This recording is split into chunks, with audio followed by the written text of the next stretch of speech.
Այս վայրը թերևս տուրիստական ամենաայցելվող վայրերից է Երևանում։ Եթե ես հենց հիմա փորձեմ պտտվել ու Սյունազարդ տաճարին դաջել իմ անունը, Սաքոյի, Անկայի ու Բաբոյի կողքին ինձ ոչ ոք ու ոչինչ չի խանգարի։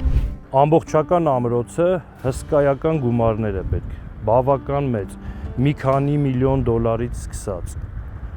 Կոնկրետ չեմ կարող ասել, ես պարզապես ասում եմ այն փորձը, որ ունեցել են տարբեր երկրներում նմանատիպ հնավայրեր վերականգնելու, կոնսերվացնելու համար։ Ունենք 3 օրիգինալ ծննդյան վկայական սեպագիր արձանագրություն, որից մեկը դուք տեսնում եք հիմա ձեր աչքի առջև։ Ամրոցի տարածքում գոյություն ունեն տարբեր արձանագրություններ նվիրված Խալդի տաճարի կառուցմանը, Սուսի տաճարի կառուցմանը, որոնք մյուս տարի նախատեսվում է նախագծային աշխատանքներ իրականացնել, հնարավորության դեպքում նաև վերցնենք ծածկի կամ պահպանական կանխարգելիչ միջոցառումներ իրականացնենք։